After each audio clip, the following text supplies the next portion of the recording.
Hey everybody, Fishman here. Welcome to another video. This is Fisherman Log number 48, and I had to start off today's video with a clip of these guys. These are baby garden-rye killifish, and they're doing ever so well. These are definitely one of my favorite fish, and I'm so happy that they're doing well in this sort of setup. If you remember a few videos ago, I had taken a bunch of this Java moss out and replaced it, and at the time there were a few babies in here I couldn't catch. Well, these are them, and as you can see, they're growing up nicely. The parents pretty much ignore them at this point. And also I've been dropping in some baby brine shrimp along with the tiny scuds, and they have nice plump bellies, so I'm really happy about that. And the Java moss I removed is also hatching out babies, so I have a nice collection of them now. There's at least a half a dozen in here, and hopefully I'll get a bunch more out of the Java moss I removed. And it's kind of nice that this is working this way, because I heard about breeding this way from a seminar at our local fish society well over a year ago, of course now, but about a year and a half ago.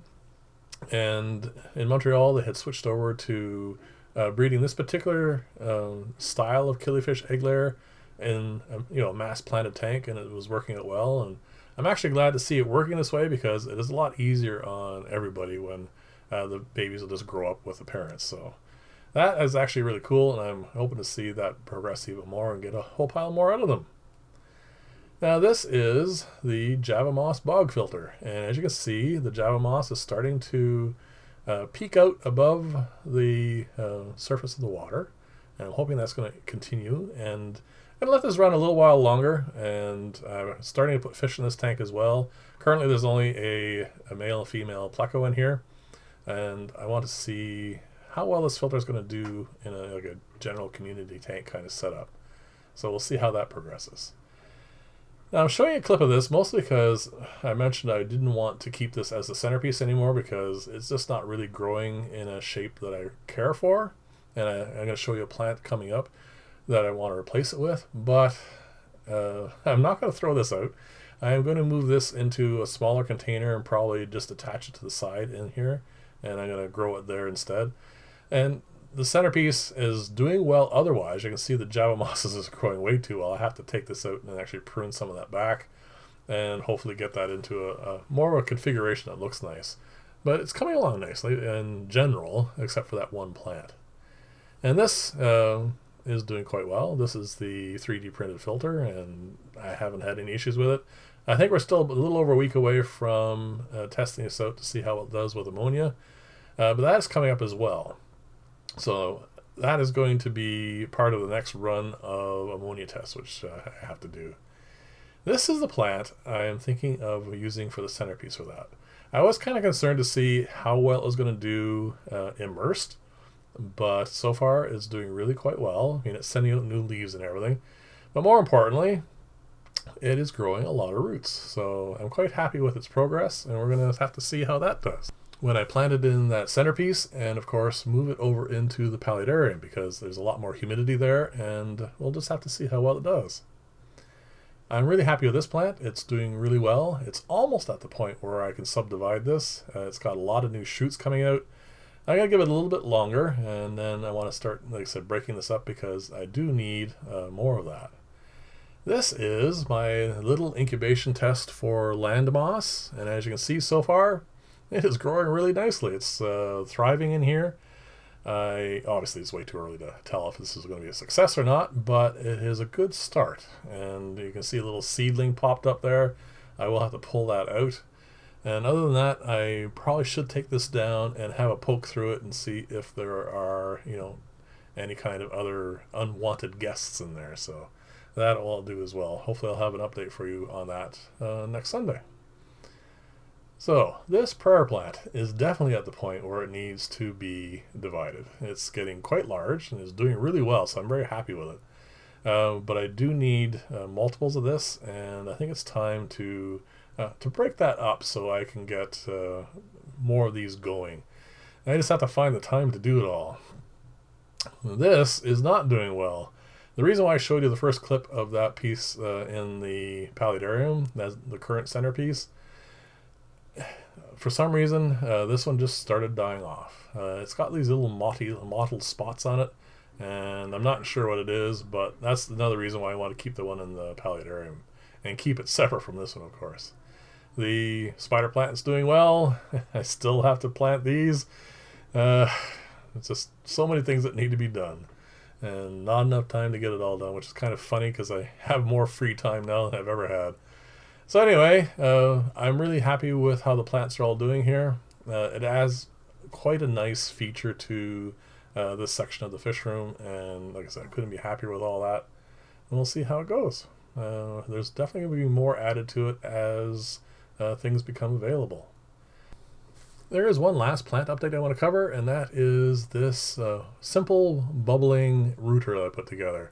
It is really easy to do, and it, like I said, it took no time at all, and everything I put in here does really well, except that rotting plant material you see there was the basil. It did not like all the water.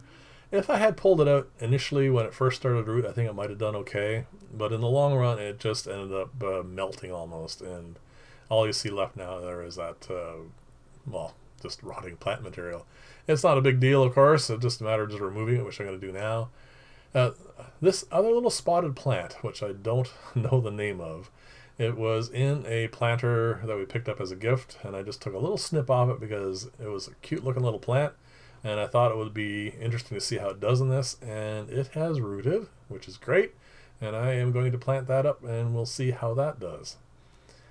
Now, if you remember, a little while ago I had put together a system that's going to have a center brace so I can use my small acrylic lids that are proving not to curl too much or warp or whatever you want to call it.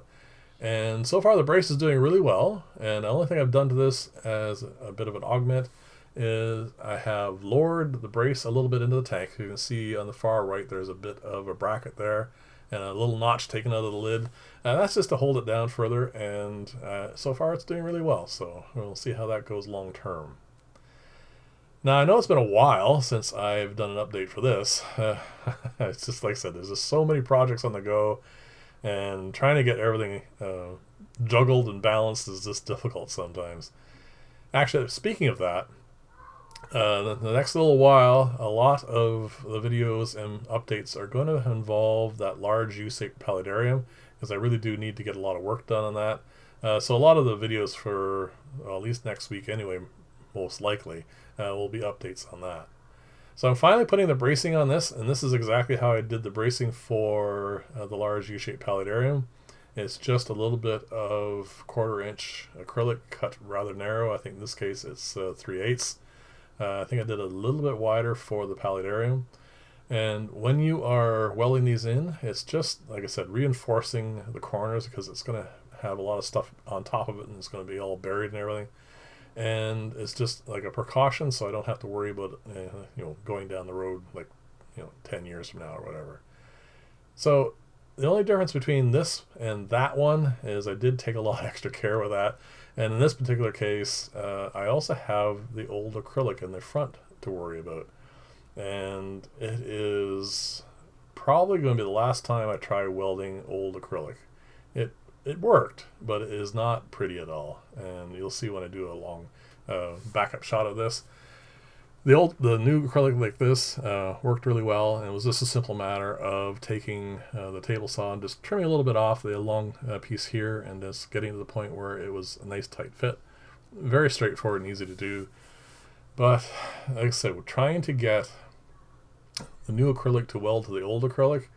It was difficult. It needed to be held in place probably about 4 or 5 times longer, and even still it ended up with bubbles in it. I did manage to get this one piece that looked really kind of nice, but as we go down the lower here, right there, you can see the bubbles in that. It's just ugly, so I don't recommend trying to do anything with old acrylic. The rest of it turned out reasonably well. Again, I was not trying to go for anything that was bubble free, because this is just my fish room. I just wanted it to be functional, and this is all going to get buried behind tons of stuff, so it's not even going to be seen. All that's left to do on that now is drill for the filtration system and get that running. So we're getting close to the end of the video, and I thought I'd put these guys back in their traditional spot at the end. I still haven't got them up into the 7-foot tank, as you can see. But that system is quite a bit closer to being ready for that, and hopefully for next week they'll be in their new home. So thank you very much for watching. I appreciate all your comments below. Let me know what you think, and I'll see you in the next video, and bye for now.